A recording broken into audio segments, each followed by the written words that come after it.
और हम आज फंक्शन का सेकंड पार्ट करेंगे। जैसे कि हमने फर्स्ट वीडियो में देखा था कि फंक्शन एग्जैक्टली कहते किसको है। जैसे डोमेन में कोई भी एलिमेंट नहीं बचना चाहिए, या फिर डोमेन का एक एलिमेंट रेंज के दो एलिमेंट से कनेक्टेड नहीं होना चाहिए। ठीक है, तो हम इसे भी फंक्शन नहीं कहेंगे। और ये जो है ये सेटिस्फाई कर रहा है सारे कंडीशन को, तो ये एक फंक्शन है। और आज हम आगे देखेंगे डोमेन के बारे में कि डोमेन क्या होता है।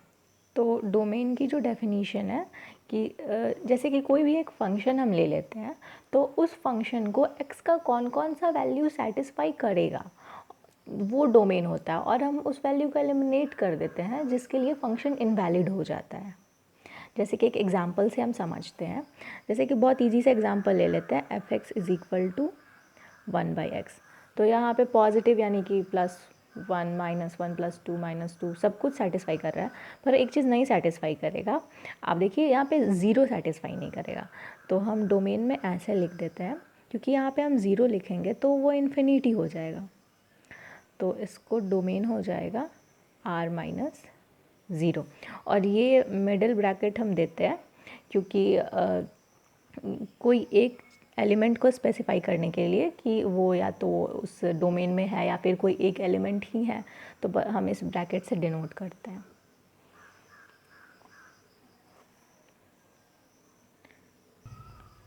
तो हम एक और एग्जांपल लेते हैं जिसमें हम देखते हैं, जैसे f(x) is equal to 1/√x-2। तो इसका हम डोमेन कैसे निकालेंगे। तो जैसे कि हमें पता है कि रूट के अंदर कोई भी चीज़ होती है तो वो ग्रेटर देन और इक्वल टू 0 होती है, लेकिन ये डिनोमिनेटर में है, तो इसलिए यहाँ पे हम इक्वल टू का साइन नहीं देंगे। तो हम यहाँ पे बस लिखेंगे x-2 इज़ ग्रेटर देन 0। तो हमारे लिए जो ग्राफ बन जाएगा वो ये होगा, x element 2 with small open bracket to infinity first open bracket. तो ये तो डोमेन हो गया। अब हम रेंज के बारे में देखते हैं।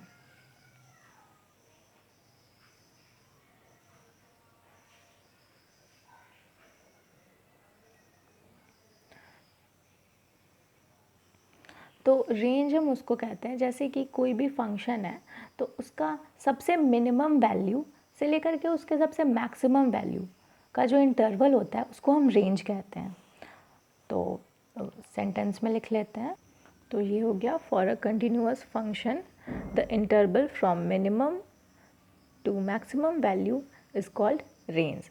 अब हम देखते हैं कि एक ग्राफ से हम कैसे पहचानेंगे कि वो एक फंक्शन है या नहीं है। तो यहाँ हम देखेंगे रिकॉग्नाइजिंग अ फंक्शन।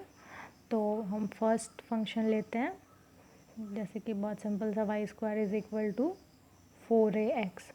तो इसका ग्राफ हमारा कैसे होता है हमें पता है, इसका ग्राफ ऐसे होता है।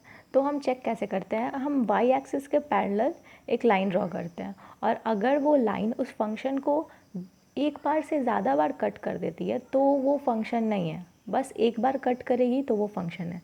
जैसे कि अगर हम यहाँ से एक लाइन ड्रॉ करते हैं तो ये 2 बार कट कर रही है, तो ये फंक्शन नहीं है। हम दूसरा एग्जांपल देखते हैं, x² is equal to 4ay, और इसका ग्राफ हमें पता है, इसका ग्राफ ऐसा होता है।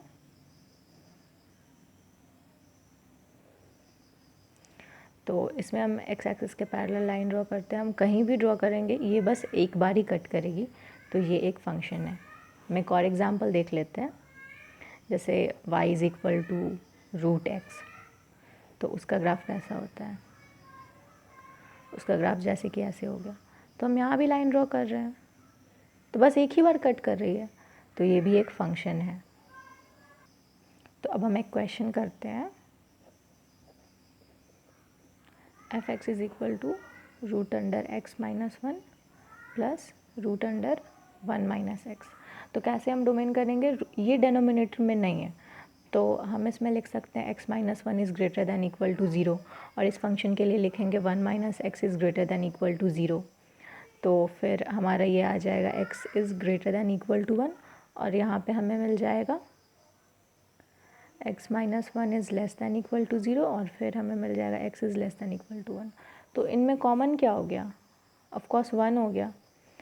तो हमारे लिए डोमेन क्या हो जाएगा? जैसे कि ये वाला ब्रैकेट यूज़ करते क्योंकि बस एक ही एलिमेंट है तो हम इससे इस ब्रैकेट के यूज़ करते हैं। तो फिर अगर हमारे डोमेन में बस एक ही एलिमेंट बच जाता है तो उसको हम पॉइंट फंक्शन कहते हैं, जैसा कि इस क्वेश्चन में हुआ है। तो हम देखते हैं, तो यहाँ पे जैसे कि हम डेफिनेशन देखेंगे, function having only one element in the set is called point function.